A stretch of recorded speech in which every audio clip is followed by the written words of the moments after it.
It's time for another edition of Prose with Vicki Locke and Cindy Woolley from C2 Communications.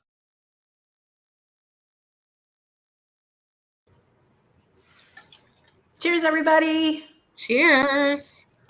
I'm Vicki Locke. That's Cindy Woolley. We're with C2 Communications, and we call our show Prose because we're PR pros, and prose rhymes with rose, and we drink, and we talk to fabulous authors, and we just have a good time, right? Absolutely.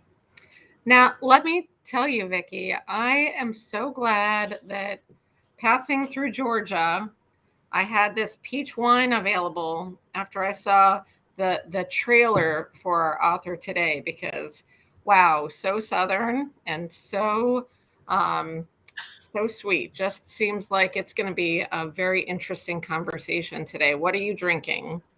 I am drinking a Chardonnay, and I think it's butter.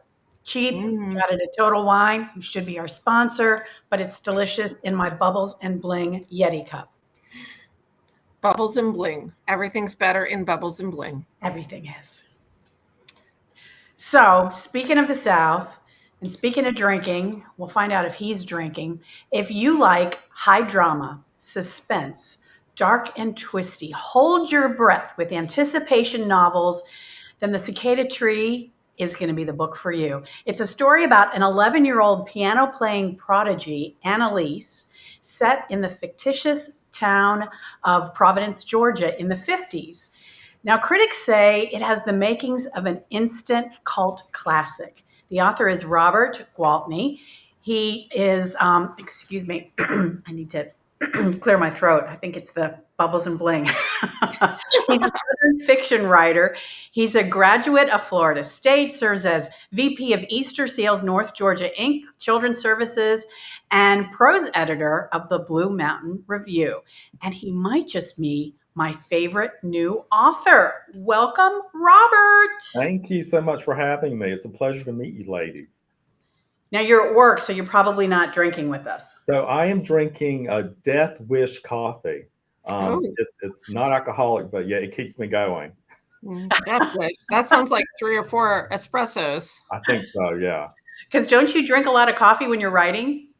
You know what? I do drink a lot of dark roast coffee as part of the process. Okay. Now, getting into the book that's getting rave reviews, when I hear the name Analeise, it used to be I would think of Viola Davis and How to Get Away with Murder, because that was such, at the beginning, that was just such a creepy show. And now I'm thinking of your Analeise. Yeah. Annalise, like that show that you just referenced, it starts off innocent enough, but the novel, being Southern Gothic, does take the reader to very dark places. And why the 50s? Why did you choose the 50s?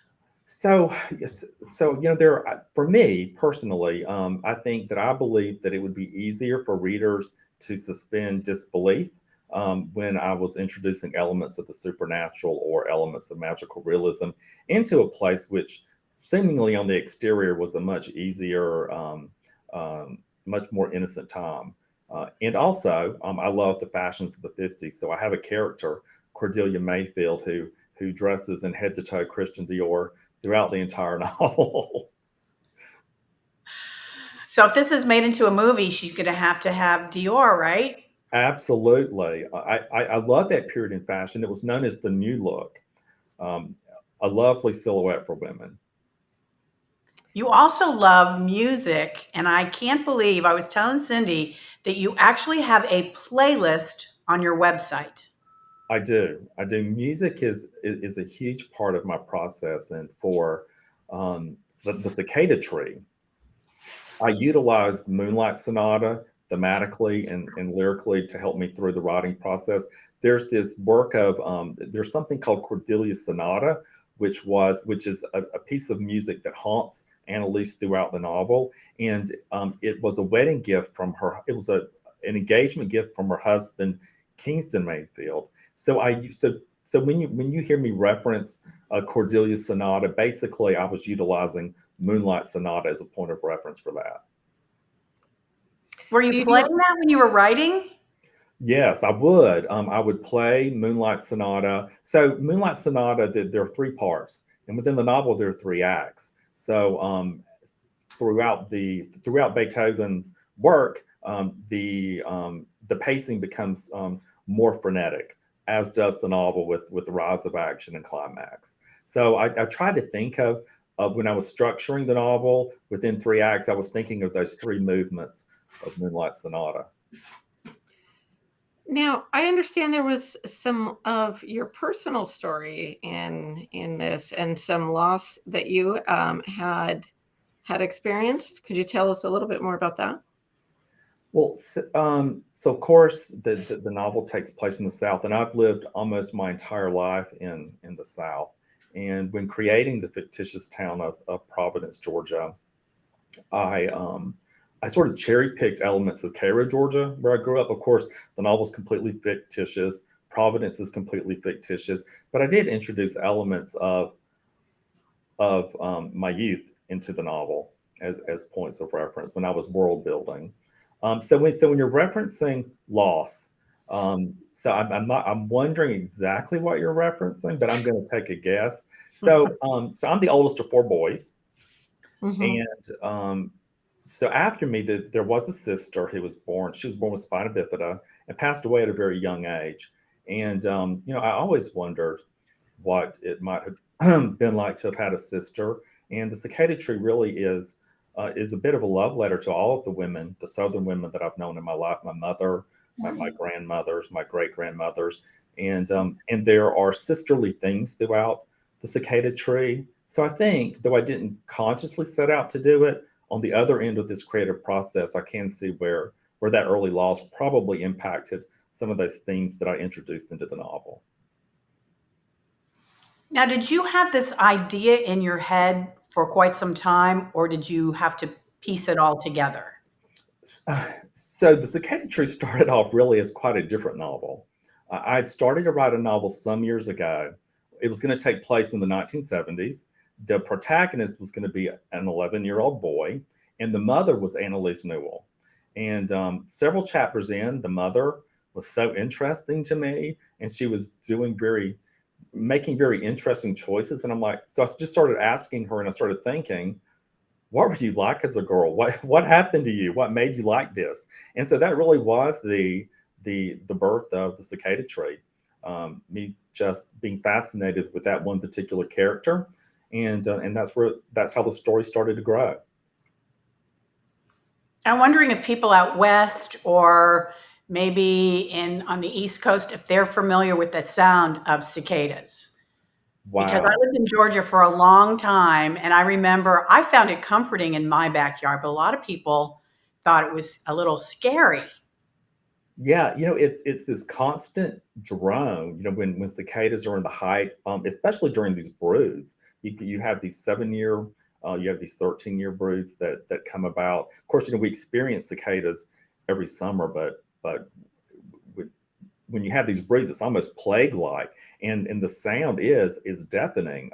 I believe that I mean I've read some research on it, and the level of decibel that these cicadas reach are astounding. Can they cause hearing damage? You know, you know what I have heard. I think that perhaps I cannot remember if that is a myth or not, but I do recall reading on that. So I'm not quite sure, but I do think that if concentrated at that level for an extended period of time, I think that it could impact your hearing. That's fascinating. I had never heard that. It's There's scary. I know. Well, you've always had a love of literacy, though, in your Yeah. life. What inspired you to your love of reading and writing? Well, I think that what's critical, we talked a little bit in the work that I do with our nonprofit Easter Seals. We're serving children birth to five, and we know that the first 5 years are critical for a child's brain development. And we Mhm. know that children that are living in poverty within the first 3 years actually hear 30 million less words than their more affluent counterparts. So I think that for me, I was fortunate in that my mom read to me. There was a lot of language in the home. My mother loved to read. So I think that early on, I think that set me on a course, a positive course, for having an interest in literature and being interested in writing novels. So, and then of course, the work that I do with Easter Seals, I'm able to help sort of pay that forward and help impact the lives of our children by providing them those early opportunities for learning. Thanks for what you do for Easter Seals, and you've been there for quite some time. For 22 years. I've Wow. been in this capacity for about 7 years now. I started off as the director of human resources and transitioned into this operational role about 7 or 8 years ago. So, are you making a transition into full-time writing, or do you find this love of what you do is going to keep you in the nonprofit world, that internal drive? Well, I mean, I have a passion for both worlds, and I think that it would be lovely, certainly, to be able to write full time. But there are very few individuals who can make a living full time writing, and so most authors I know, even successful writers, have day jobs. So I anticipate that I'll be with Easter Seals. Hopefully, they'll have me for a very long time. Well, 22 years, it sounds like they like you enough to keep you around, so I know I hope so. And I know you love movies, so I'm sure you've thought in your head, or maybe even when you were writing, you had people in mind to play these parts. So it's interesting. So for the little girls, Analeise and Edame, I think that I had trouble picturing, and it would be lovely if the novel would be adapted to film. That would be a dream come true, certainly. Um, I think that probably for the little girl roles, there would be individuals that we probably never met before, maybe undiscovered talent. There are two actresses that I thought of when I was writing Cordelia Mayfield, and that was Nicole, a very blonde Nicole Kidman, and oh my gosh, I just went blank with my other character. She played Katharine Hepburn in The Aviator, Kate Blanchett. Oh, Mm. yeah. So I think that either of them could do a lovely job as Cordelia Mayfield. And then Grace, the mother, I don't know. I think that a brunette Reese Witherspoon would do a really great job with that role. The others, though, I would see glimpses of those actresses' faces when I was writing the novel. But other than that, I really don't have a sense of who would play the other roles. Interesting. So you're shaping the story, and the characters are coming so alive.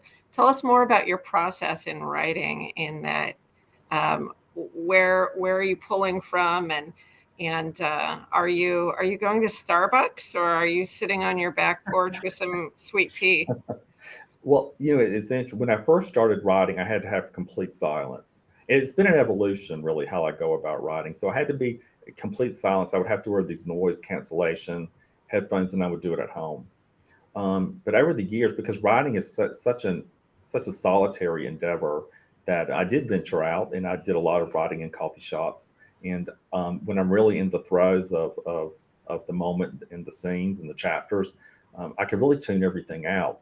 And then, of course, the pandemic came around, and then I was back to writing in my office. So I think I could write probably under any circumstances that might arise. I do enjoy, on occasion, though, being out and about, just having the comfort of life going on around me while I'm writing.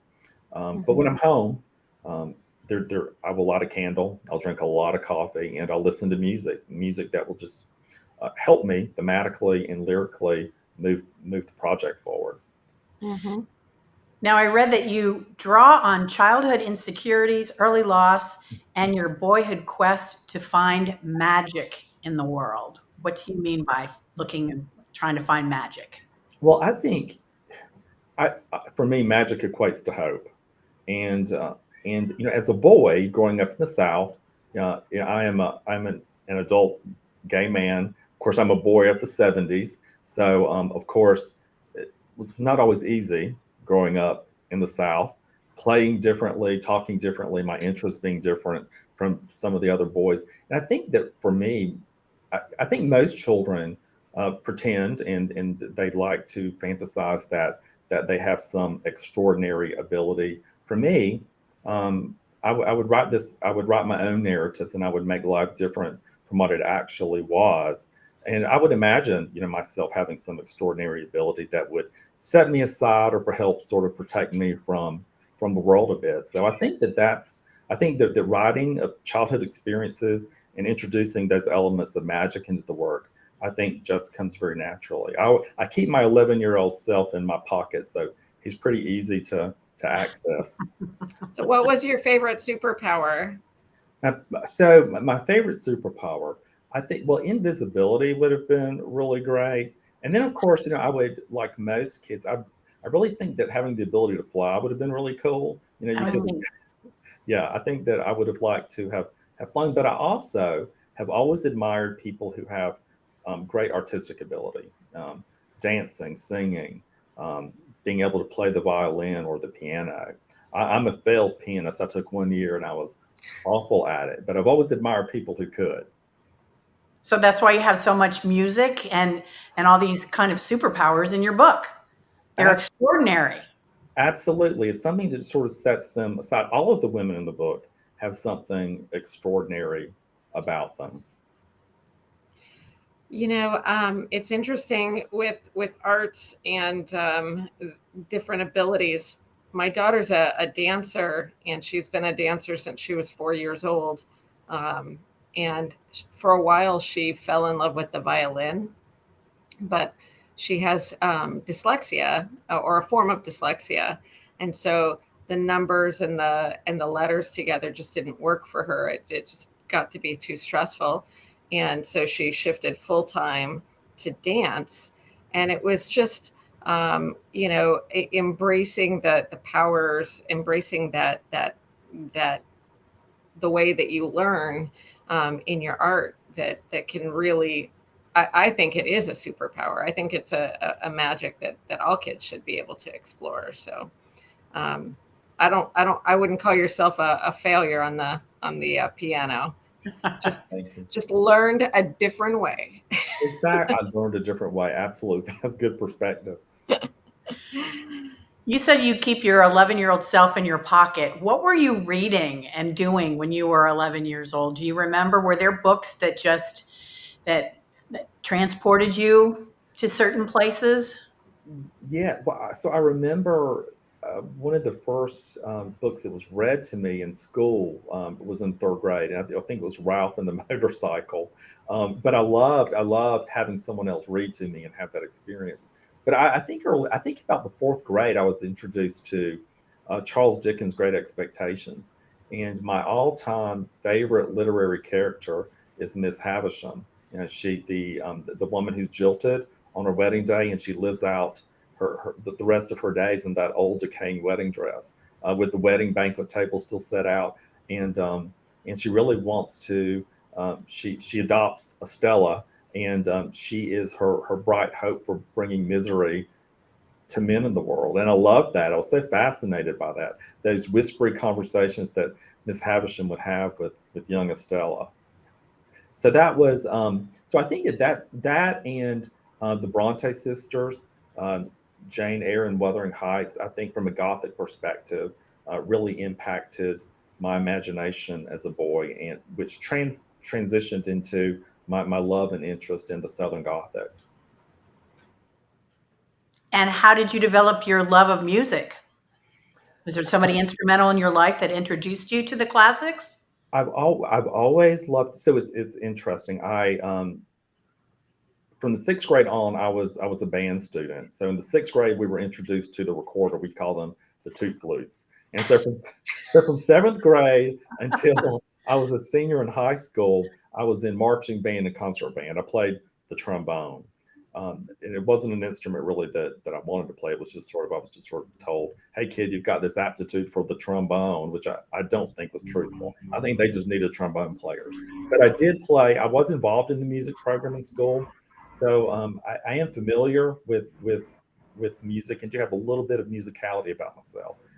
But the classical music, really is something that I just sort of introduced to myself. It wasn't something that was readily available in Cairo, Georgia. A little bit through our concert performances, I would be introduced a little bit to the classics, but it's really something I just sort of sought out on my own. And Cindy, he's calling it Cairo, Georgia, but it looks like it would be Cairo. And when I moved to Atlanta in the 80s, I remember somebody saying Houston and then looking at the street, and I said, "Oh, don't tell me you say Ponce de Leon." And they said, "Exactly." So Yeah, if you go home to Cairo, Georgia, people get really upset if you pronounce it Cairo. Um, I bet. yeah. So we were named after Cairo, Egypt, interestingly enough, but they just, for whatever reason, determined that the proper pronunciation was Cairo. Cairo, Georgia. Well, if you're in the South, you must do as the South. So 100% agree. What's next on your writing ventures? So I thought I knew what I wanted to do next, and I started another project that takes place in the Depression era South in the 1930s on an island, fictitious island that I was going to base on Cumberland Island, and the protagonist is a ghost named Samuel. But when I was in edits for the Cicada Tree, I didn't have the epilogue, so the epilogue was not original to the novel, but that last chapter ends in a really dark place, and I'm fine with that, with not all of the ends tying up nicely at the end.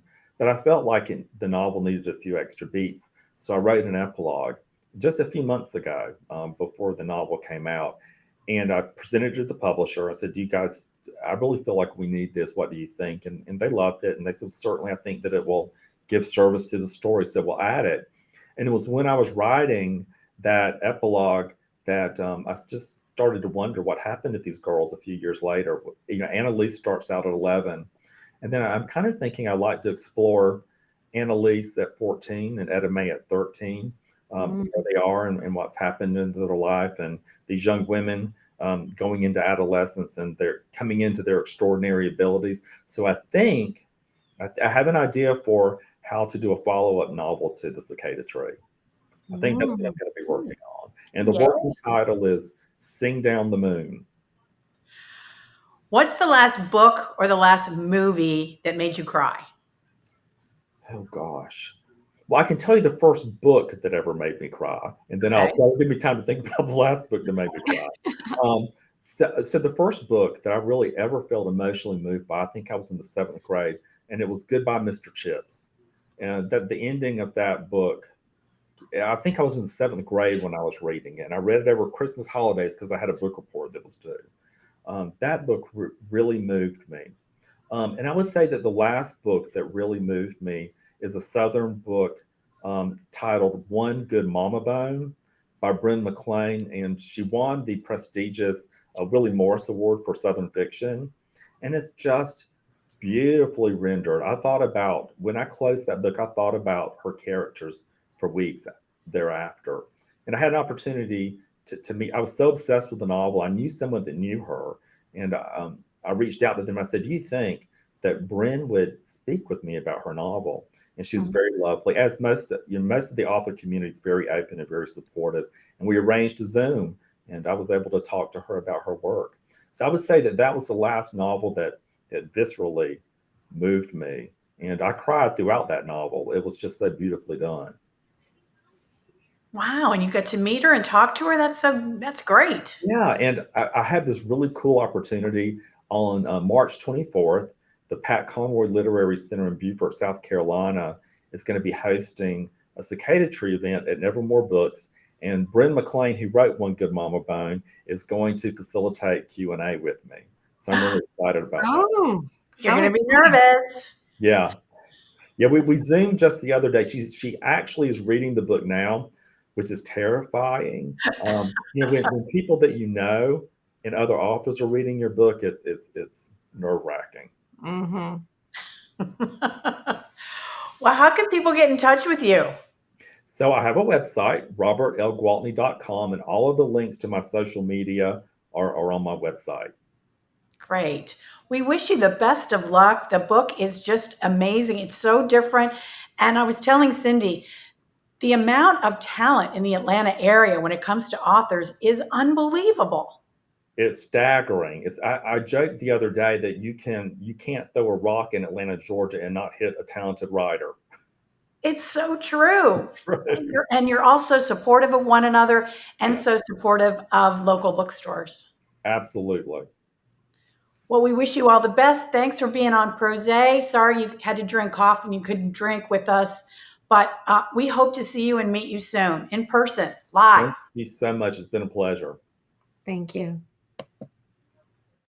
Join us next week for another edition of Prose with Vicki Locke and Cindy Woolley from C2 Communications.